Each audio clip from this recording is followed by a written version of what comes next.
Ассалаумағалейкум достар, сіздермен бірге Муслим Муса. Мен бүгінгі видео сабақта қалай телефон арқылы нөлден сайт жасауға болады, соны сіздерге үйрететін боламын. Ол үшін Play Market'тен Air Site деген бағдарламаны орнатып алыңыздар. Мен орнаттым, осы бағдарламаға кіреміз. Сосын Google почтамен регистрация жасайсыздар. Сол кезде сіздерге осындай Create Website деген батырма шығады. Осыны басамыз.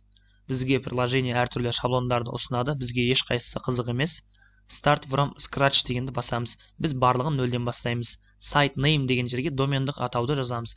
Мен қазір өзіме жеке сайт жасайын деп жатырмын. Портфолио ретінде, кейстарында сақтап қоятын. Мысал ретінде сіздерге айтып жатырмын. Сіздер өздеріңіздің аттарыңызды немесе бизнестарыңызға қатысты бір название жасаңыздар болады. Мен мына жерге мысалы my case деймін. My case. Next дегенді басамыз. Сосын бізге empty block деген осыны жазу көрініп тұрады. Төменде және add block дегенді басамыз. Осы жерден өзімізге мини шаблон таңдаймыз. You own website осыны таңдап, you own website деген сөзді бізге өзгерту керек. Үстінен басып, мына сөзді өшіріп тастаймын. Осы жерге менің жеке сайтым деп жазамын. Менің жеке сайтым. Welcome to the future. Бұл жерге не жазсақ болады? Бұл жерге кішігірім мәлімет жазу керек. Менің жасаған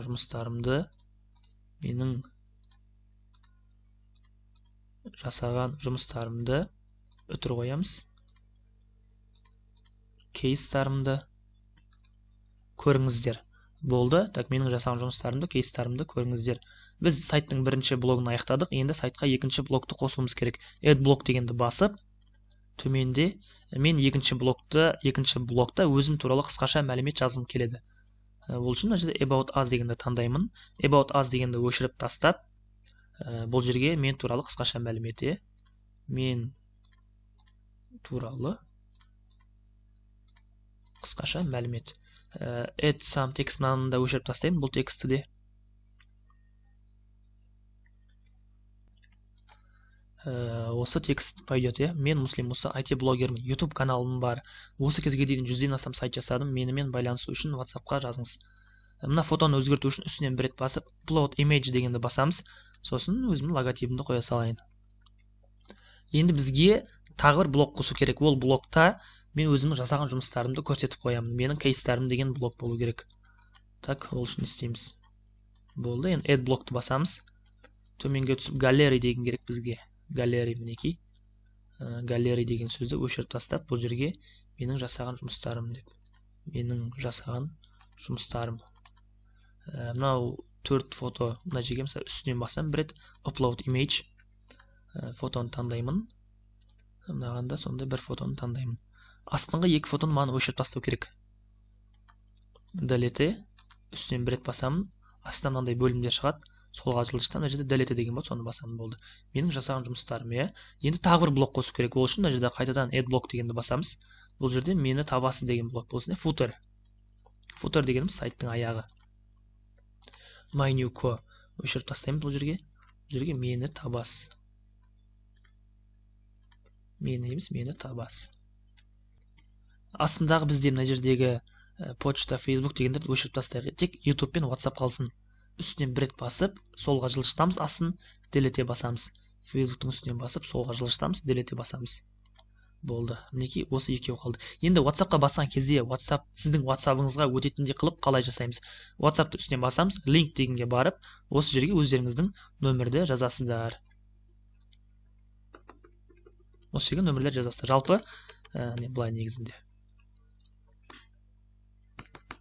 Осылай жалпы жазасыздар нөмірлеріңізді. Болды, X-ті басайық. YouTube-та да дәл солай өздеріңіздің сілтемелеріңізді қоясыздар, линк дегенге кіріп. Мен өзімнің мысалы YouTube каналым сілтемесін қойсам да болады. Жарайды оны. Енді біз осы жасаған жұмысымызды қалай сақтаймыз, сохранить етеміз. Save дегенді басамыз.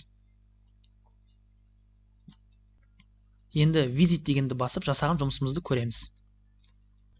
Мінекей біздің сайтымыздың көрінісі, телефондағы көрінісі, компьютердегі көрінісі ол мынандай мінекей. Кстати, мына жерде менің жасаған жұмыстарым деген жерде 2 сайт көрініп тұр. Бұл менің реалий, менің действительно жасаған жұмыстарым. Біреуі almametal.kz, екіншісі mobi.kz деген сайттар. Жалпы қысқаша осы. Құрметті менің көрерменім, сізде дәл осы бағдарламаны қолданып өзіңізге бір сайт жасап көріңіз. Сосын жасаған сайтыңызды комментарийға қалдырып кетіңіз. Мен өзім кіріп бағасын беретін боламын. Жалпы бүгінге осы достар. Сіздермен бірге болған Муслим Муса. Видео сабақ ұнаса лайк басыңыздар. Сұрақтарыңыз болса пікірге қалдырып кетіңіздер. Барлығына видео сабақ ұнап, көрермендерге қажет болып жатса, мен бұл видео сабақтың екінші бөлімін түсіремін. Ол кезде уже сайтқа мен меню қосатын боламын, әртүрлі сайтқа өзгерістерді енгізетін боламын. Жалпы осы достар, сіздермен бірге болған Муслим Муса.